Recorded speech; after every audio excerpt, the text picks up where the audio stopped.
I feel like if I don't talk about books, I'm seriously gonna be in a reading slump, so I'm here with some queer literature recommendations, and I hope you're doing well, by the way. So I'm starting this list off with a book that is closely related to my sexuality, and it is Loveless by Alice Osman. So I'm an ace, and I found this book somewhat relatable, and it is the type of book that I wish I'd read when I first found out about my sexuality. So in this book we follow Georgia, who just graduated high school and is studying at Durham University, and by the age of 18, Georgia hasn't been in love, she hasn't been in a relationship, and her crush has just turned out to be some kind of, fabrication of her mind, because she is sort of in love with the idea of being in love with a person, because she reads a lot of fan fictions, and as a part of her uni life she joins some clubs including the Pride Sock, and after a conversation with the president of the Pride Sock, she gradually realizes that her sexuality is aromantic asexual, which means that she is not romantically or sexually attracted to anyone. And the rest of the story is about how Georgia comes into terms with her sexuality and how friendship can be as important as romantic relationships, which is a little bit cheesy, but probably just the right amount of cheesiness for a YA book. My acceptance of my sexuality bears some resemblance to Georgia's, and for me it was from denial to fear to surrender to finally accepting it. And I personally don't know anyone in real life who is also an ace, so it's kind of strange and scary because no one really understands me apart from myself. So when I see people around me being in relationships and getting married, I would always wonder if I would eventually find someone that understands me, or am I just going to be partnerless until I die? And if the latter turns out to be the case, that is totally fine because I do enjoy my own company, but just wondering. And maybe, I'm just thinking, my sexuality might be the reason why I don't like reading the sex in Murakami's books. But anyways, would highly recommend this book.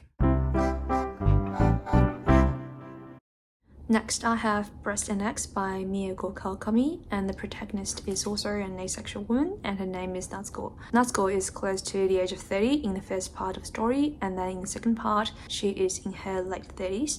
And this book takes a more realistic view at a woman being an asexual and wanting to have a child by giving birth to it. I also read the original Breast and Eggs in Japanese, but turns out that they are two completely different books. So just to be clear, I'm talking about this one. A large part of the book is about being and becoming a woman and the experiences thereof.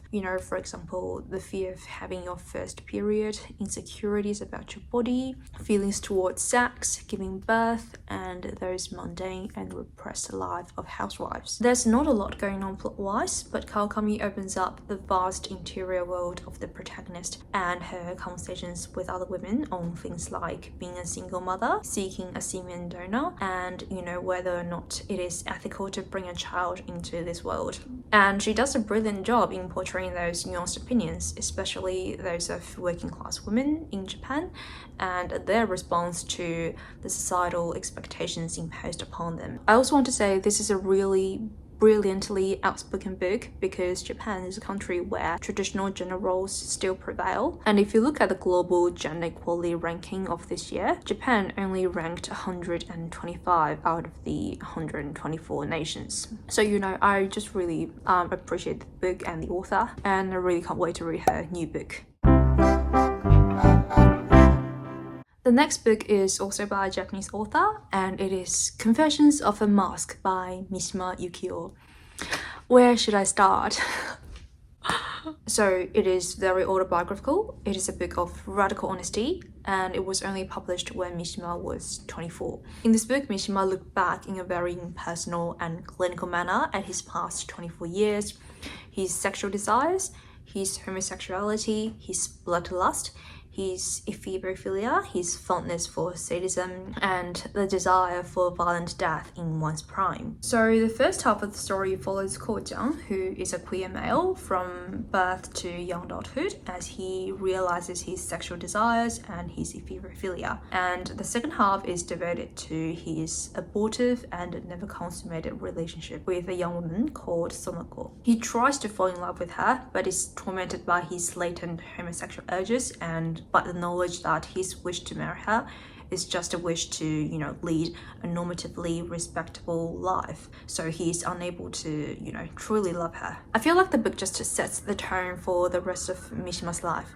Like, I can definitely see how and why he was later attracted by a male singer, Miwa Kihiro, who was 10 years his junior, and obviously his fascination over the martyrdom of Saint Sebastian, his political view, and his suicide. And also, a lot of people said this book must have been influenced a lot by Marcel Proust, so I just can't wait to make a start on Remembrance of the Things Past.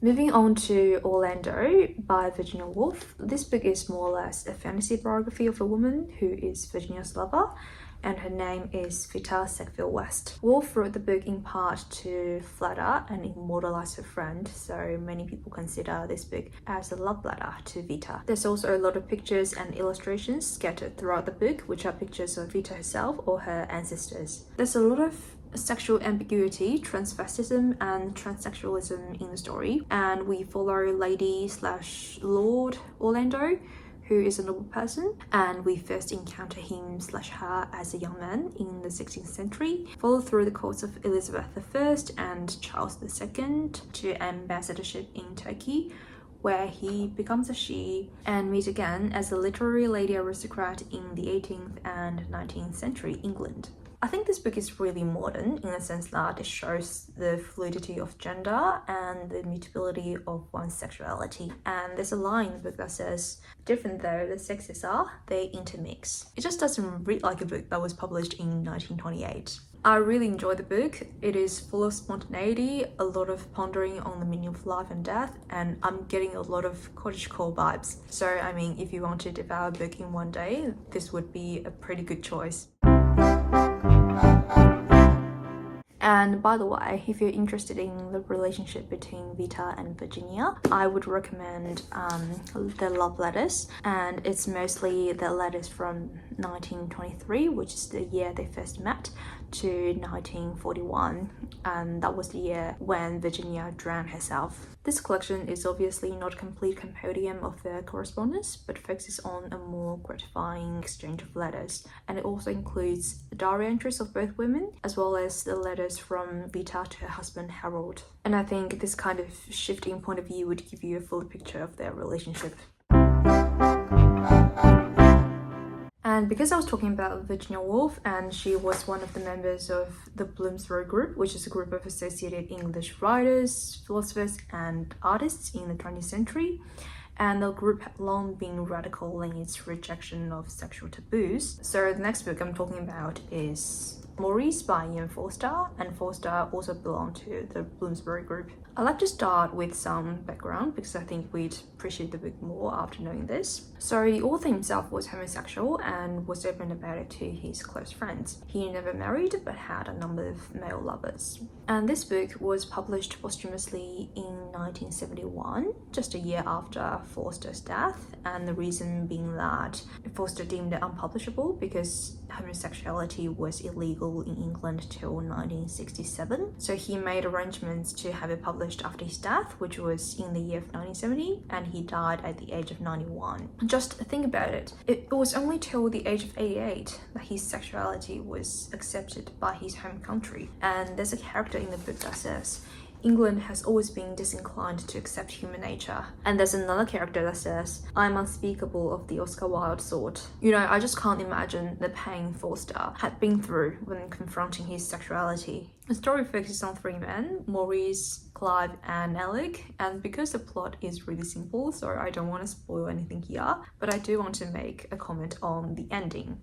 In the terminal note of the book, the author wrote, "A happy ending was imperative. I shouldn't have bothered to write otherwise." But if you read the book, I feel like it actually ends on a very poignant and ambiguous note. And I think I was feeling that way because by creating this, very compelling love story, the author essentially wrote himself out of its happy ending because such a story has no room for someone like him. Something to think about. Okay, I am interspersing the classics by a contemporary book, Call Me By Your Name by Andre Aciman. There we go. Whoops. I actually have never seen the film, but I've read the book, so that's fine. And I cried many times reading this book. So the story takes place in the 80s in Italy, and we follow Elio and his family. Elio's father is a philosophy professor at a very prestigious university in the States. Every summer they will have like a young academic living in their house, and his father will help them revise their manuscripts for publication. And this summer it's Oliver who's living there, and Elio goes to the local station to pick him up, and he has this huge crush on Oliver. Because of the way the story is narrated, you can pretty much tell from the first page that there's not going to be a happy ending. But I first thought it was just a 17-year-old teenage boy having a crush on, a 24-year-old guy, and his love is unrequited. But it transpires that the feelings are mutual. So it becomes a very heartbreaking story about love and separation. The reason why I like this book so much is because so much of it is internal. It's not really about things happening, but the possibility of them happening. And there's a lot of wishful thinking, and all of it points to this incipient heartbreak because Oliver only stays at Elio's for 6 weeks. And Elio dreads thinking about his leaving. And there's a really beautiful line in the book that says, "I live in the dark so as not to be blinded when darkness came. Rehearse the pain to dull the pain homeopathically." I think you really need to read the book to experience this kind of sorrow and melancholy. Moving on to one of my favorite books of all time, Giovanni's Room. Giovanni's Room in its entirety is a testament to the power of writing. It is ferocious, it is gut-wrenching, and there's no preparing for the intensity of several key scenes in the book. Among all of the books that I've mentioned so far, this is my favorite. So this is a story about a young American called David who is in constant struggle with and denial of his sexuality, in particular his attraction towards men. So the story takes place in Paris, where David is waiting for his fiancée to return from Spain so he can marry her. And it is during this time that he meets Giovanni, who's a very beautiful bartender, and they are soon drawn into an intense love affair. But after his fiancée returns, David leaves Giovanni for a safe future as a married man, and his choice eventually will bring, devastating consequences for the three people: himself, his fiancée, and Giovanni, especially Giovanni. It was really heartbreaking. The book was published in 1956, so please be prepared for those horrible attitudes. You can see homophobia at its ugliest and worst because it's homophobia coming from a man who is homosexual. I'm gonna read this line from the book to you because I really like it. "If you cannot love me, I will die. Before you came, I wanted to die. I have told you many times, it is cruel to have made me want to live, only to make my death more bloody." This is essentially what this book is about in a nutshell. Kurz gesagt. There's another part that I liked, and it takes place right after David is about to leave the room that Giovanni lives in. Yeah, I'm gonna read it to you as well. "He grasped me by the collar, wrestling and caressing at once, fluid and iron at once, saliva spraying from his lips and his eyes full of tears, but with the bones of his face showing and the muscles sleeping in his arms and neck. You want to leave Giovanni because he makes you stink. You want to despise Giovanni because he's not afraid of the stink of love. You want to kill him in the name of all your lying moralities. And you're immoral. You are, by far, the most immoral man I've met in all my life. Look what you've done to me. Do you think you could have done this if I did not love you? Is this what you should do to love?" And then I have The Seven Husbands of Evelyn Hugo, and this is really from BookTube. The story is about this huge movie star in Hollywood. Her name is Evelyn Hugo, and she has been married 7 times in her entire life. And now, at the point where the story is being told, she is in her 80s and is close to death. But she has many secrets that everyone wants to know. For example, who her true love is. And so she appoints Monique, who's our main character, and a low-status reporter at a magazine to write her biography. The reason why Evelyn chooses Monique will be revealed at the very end. So yeah, Monique just goes to Evelyn's place every week or every month, I can't remember, to listen to her life story and, do some notes, and then she will write a biography and publish it after Evelyn has died. It doesn't sound like a queer book, but I promise you it is. It's just I can't give away anything anything because otherwise I would spoil everything. All I'll say is that it has the best bisexual representation, and the diversity in terms of race and sexual orientation really took me by surprise because of its old Hollywood setting. And it is also a book about love and loss, which made me cry. So I would highly recommend it. Now let's move on to Oscar Wilde. He had had a love affair with Lord Alfred Douglas for 3 to 4 years before he was charged and convicted of gross indecency in 1895. And De Profundis, apologies for pronunciation, is a letter that he wrote during his imprisonment to his lover. And it was actually the idea of the new and more liberal prison governor called Nelson. Because the regulation in the prison allowed the prisoners to write letters but did not specify how long a letter should be, so Wilde was given paper and ink every day, and what he wrote was removed every evening and handed back to him in the morning. This letter took him about 3 months to finish, and it is more than 100 pages long. At first I thought this is a love letter, but it turned out to be way more complicated than that. By the time Wilde wrote De Profundis, his love for Alfred Douglas had soured and turned into a sort of bitterness, and the tone of his long letter managed to capture that bitterness as well as the extraordinary attachment he felt for him. Wilde basically recounted their relationship from its very beginning in the letter, and a large part of the letter is Wilde's accusing Douglas of his,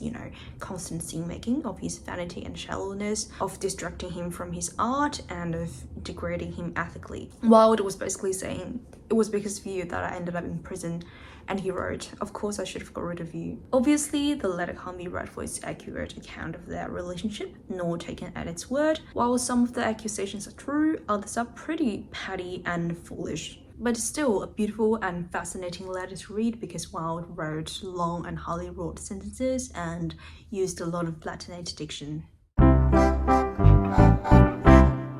The next book is also by Oscar Wilde, and it is a picture of Dorian Gray. While I was reading De Profundis, the relationship between Douglas and Wilde reminded me of Dorian Gray and Basil Hallward.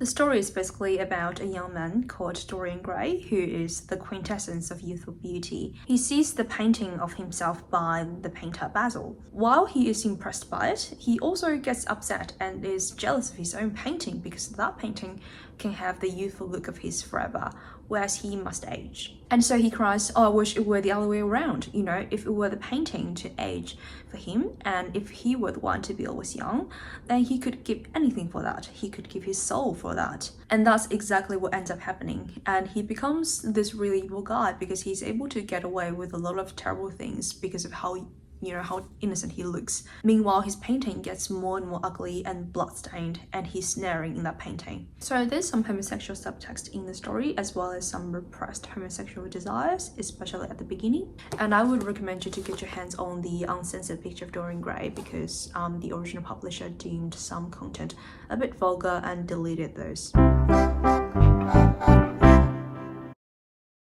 And the last book that I'm going to be talking about is Brideshead Revisited by Evelyn. And the main reason why I read this book is because it is featured in a poster in Charles Spring's bedroom. It's here. By the way, it's also the book that has greatly influenced The Secret History because it's got that outsider transformed by posh university friends vibe. So Brideshead Revisited is a story narrated by a middle-aged man called Charles Ryder, recalling for him much better days, his years at Oxford and the decade that followed. And it all happens on Spring Day during World War II when Charles goes to Brideshead House, which has been turned into a bunker.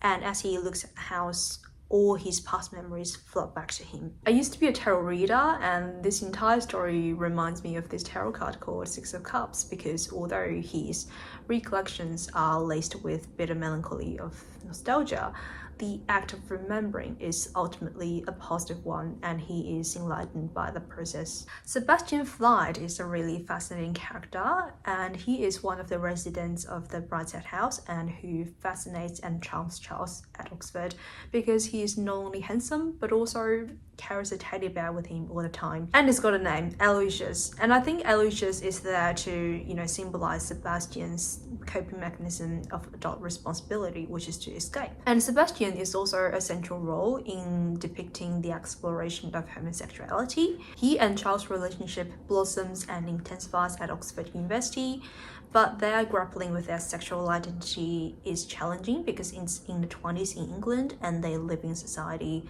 that condemns same-sex relationships. Because of that, the author handles the theme of homosexuality by relying on symbolism and metaphors to convey the repressed desires of the two characters. And the forbidden love between Charles and Sebastian is also juxtaposed with the staunch Catholic faith of Sebastian's family, which, you know, highlights the tension between personal desire and religious doctrine. So yeah, if that's what you're into, I recommend it. I have to say, I only read the book because of the beautiful writing and the fact that it's one of Charlie Spring's favorite books. It's just overall a very melancholic story about a bunch of aristocrats. So yeah, these are my queer literature recommendations, of course including Heartstopper. Thank you so much for watching, and I'll see you in my next one.